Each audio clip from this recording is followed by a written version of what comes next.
ইমরুল ভাই, বসে বসে তো ভালো লাগতেছে না, তাই একটা ভূতের গল্প বলেন। গল্প থাক।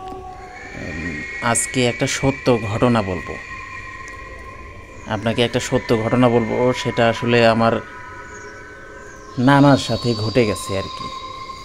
তার নিজের সাথেই ঘটেছে। গল্পটা আমার বড় মামার কাছ থেকে শোনা, একদম সত্য ঘটনা। এটা আসলে গল্প বললে ভুল হবে। আচ্ছা আচ্ছা, এইটাই তাহলে সত্য ঘটনাই বলেন, আমি সত্য ঘটনাই শুনি। আচ্ছা, ঠিক আছে।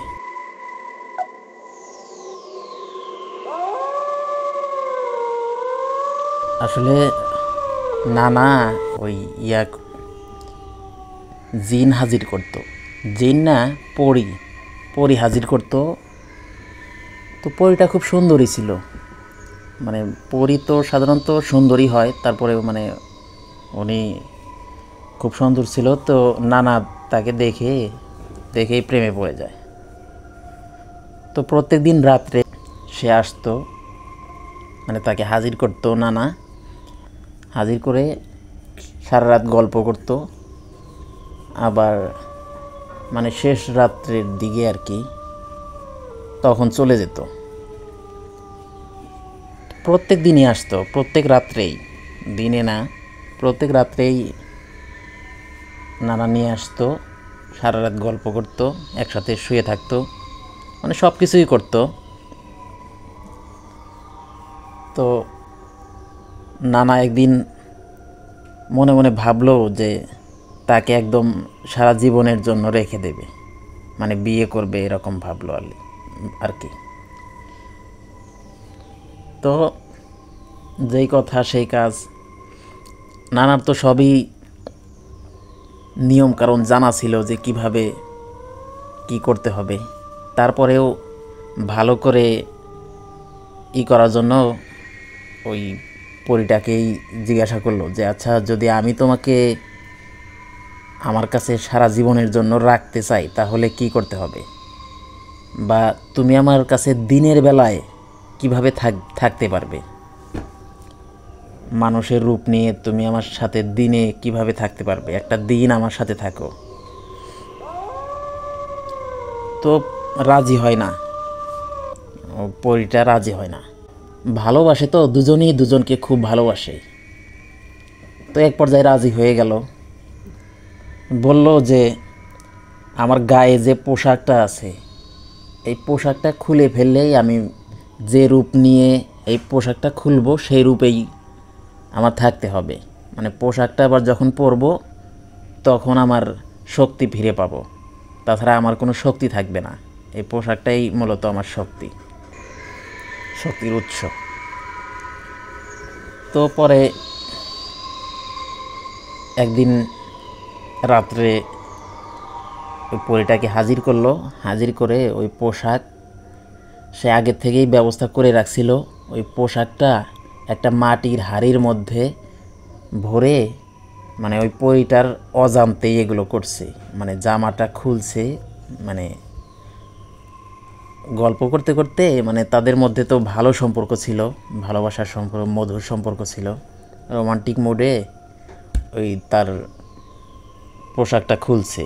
খোলার পরে ওই মাটির কলসের মধ্যে ওই পোশাকটা ঢুকাইছে। ঢুকায়া চৌকির নিচে এই গর্ত করা ছিল আগের থেকেই। তো এই গর্তের মধ্যে ওই মাটির হাঁড়িটা ওর মধ্যে পুঁতে দিছে। পুঁতে একদম উপরে মাটি দিয়ে চাপা দিয়ে ওটা ওই যে কিছু দোয়া কালাম পরে ওগুলা আর কি জায়গাটা বন্ধ করে দিছে। তো পরে সকালে সকালে তো মানুষের মতোই থাকছে একদম। এলাকাবাসী সবাই জানাজানি হয়ে গেছে যে এই বাড়িতে একটা পরী আসছে। সবাই দেখতে আসছে। কই পরী, মানুষ, একদম মানুষের মতো, কোনো পরী টরি বোঝা যাইতেছে না। তো পরে বিকেলবেলা কাজিয়ে এনে পরে বিয়ে করাইছে। এর মধ্যে অবশ্য পরীটা অনেক রিকোয়েস্ট করছে ওই পোশাকটা নেয়ার জন্য। নানার কাছে অনেকবার বলছে যে পোশাকটা ফিরিয়ে দাও, আমি এখানে এভাবে থাকতে চাই না। কিন্তু নানা আর পোশাকটা দেয় নাই, বলছে যে আমি তোমাকে ছাড়া বাঁচবো না, মানে অনেক ভালোবাসি। তো পোশাকটা আর দেয় নাই। আর ওইখানে যে লুকাইছে, দেওয়ার জন্য তো লুকায় নাই, মানে তাকে একদম সারা জীবনের জন্য কাছে পাওয়ার সিদ্ধান্ত নিয়েই এই কাজটা করছে, ভালোবাসার জন্য এই কাজটা করছে আর কি। তো পরে সন্ধ্যার সময় এলাকাবাসী সবাই মিলে, বাড়ির যারা ছিল আর কি গার্জিয়ান, নানার যে গার্জিয়ান ছিল, তারা সবাই মিলে কাজী নিয়ে এসে, পরে অনেক আগের কথা তো, তখন এই যে কাগজপাতি এইগুলোর কোনো দরকার ছিল না, শুধু হুজুর ডাইকে নিয়ে এসে বিয়ে পড়াই দিলেই হইল। তো তখন বিয়ে পড়াই দিছে। পরে বিয়ে যখন হয়ে গেছে তখন তো আর সে আমার নানি, তো তখন তো আর যাওয়ার কোনো প্রয়োজন হয় না। তো পরে একসাথেই সংসার করছে, সংসার করে ছেলে মেয়ে হয়েছে। তারপরে ছেলে মেয়ের পেট থেকে মানে তাদের আবার বাচ্চা হয়েছে। তো নাতিপুতি হয়ে গেছে। এদিকে নানা মারা গেছে, কিন্তু নানি আর মারা যায় নাই। নানি তখনও মানে 50-60 বছর বয়স, এরকম অবস্থা, অথচ নাতি নাতনি হয়ে গেছে। তো পরে একদিন ওই তারা যে ঘরে থাকতো, প্রথমে যে ঘরে তাদের সম্পর্ক হয়েছিল, তো ওই ঘরটা ভাঙে ফেলাইছে অনেক আগেই আর কি। এর মাঝে মানে ভাঙে ফেলাইছে, ভাঙার পরে মাটির যে উঁচু ভিটার মতো থাকে, সেখান থেকে মাটি নিয়ে অন্য একটা ঘরের মধ্যে দেবে মাটি। তো ওখান থেকে মাটি কাটতে কাটতে পরে ওই মেঝের মাঝখানে যে কলসটা ছিল, ওই মাটির কলসটা বের হয়ে গেছে। বের হয়েছে পরে তো সবাই তো অবাক, কিরে এই কলসটা কি, এটা কোনো গুপ্তধন নাকি অন্য কিছু। তো ওটা আর কি সুন্দর করে আস্তে আস্তে বের করছে। বের করে পরে ওটা খুলে দেখে যে ওর মধ্যে একটা সুন্দর একটা ড্রেস, মানে এতটাই সুন্দর যে সবাই দেখে অবাক হয়ে গেছে যে এটা তো কে রাখছে কেউ বলতে পারে না। পরিদের পোশাক আর কি এটা।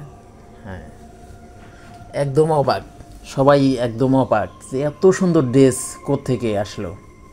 মানে কাপড় না কি, আসলে কি দিয়ে বানানো কেউ মানে ধারণাই করতে পারে না এটা কি দিয়ে বানানো। বুঝতে পারছো, এটা পরিদের পোশাক দেখে ওটার কাপড়ই অন্যরকম ছিল। হ্যাঁ হ্যাঁ।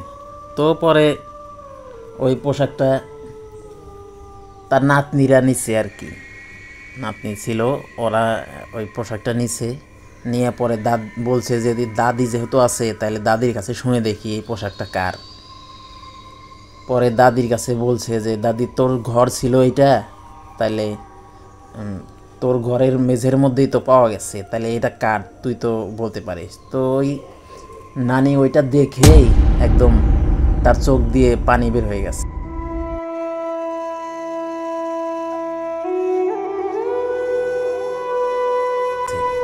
মানে আগের স্মৃতি সব মনে পড়ে গেছে তার, একদম চোখ দিয়ে পানি বের হয়ে গেছে। তার কতদিন হয়ে গেছে তার পরিবারের সাথে দেখা নাই।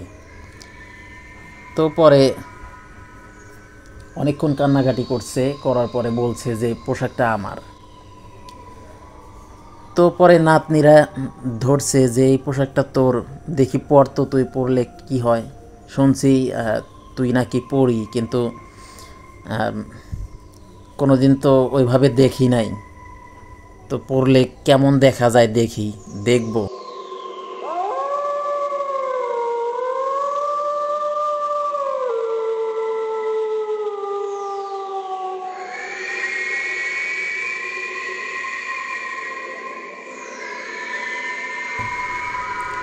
পরে বলছে যে না, এটা পরা যাবে না।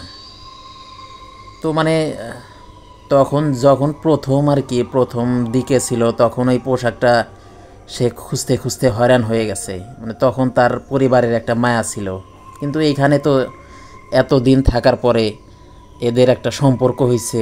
যাই হোক, নাতি নাতি বাচ্চা কাচ্চা হয়েছে, ওইটার জন্য আর কি এর মায়া চলে আসছে, যার কারণে যাইতে চাইছে না আর কি। হ্যাঁ হ্যাঁ। এরকম কিছু। তো অনেক মায়া কাজ করতেছে এখন। তো সে আর যাইতে চাচ্ছে না।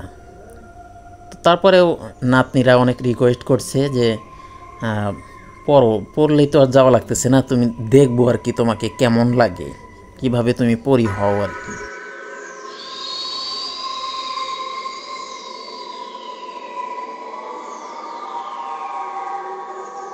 মানে এইটা বলছে আর কি সন্ধ্যার দিকে, মাগরিবের একটু আগ মুহূর্ত। তো তখন ওই ড্রেসটা পরছে, পরার সাথে সাথে একদম উড়ে গিয়ে চালের উপরে বসছে। মানে মানে মানুষ এভাবে উড়ে চালে বসা কোনোভাবেই সম্ভব না। ঘরের যে চাল ছিল ওই চালার উপরে গিয়ে বসছে। তো বসে অনেকক্ষণ কান্নাকাটি করে সবাই নামতে বলছে। তার নাতনিরা বলছে যে ভুল হয়ে গেছে দাদি, আর এরকম কখনো বলবো না, তুমি চলে আসো, আমাদেরকে ছেড়ে যেও না। সেও অনেক কান্নাকাটি করছে ওখানে বসে। পরে যখন সন্ধ্যা একদম গাঢ় হয়ে গেছে তখন উড়ে চলে গেছে একদম, আর কখনো আসে নাই।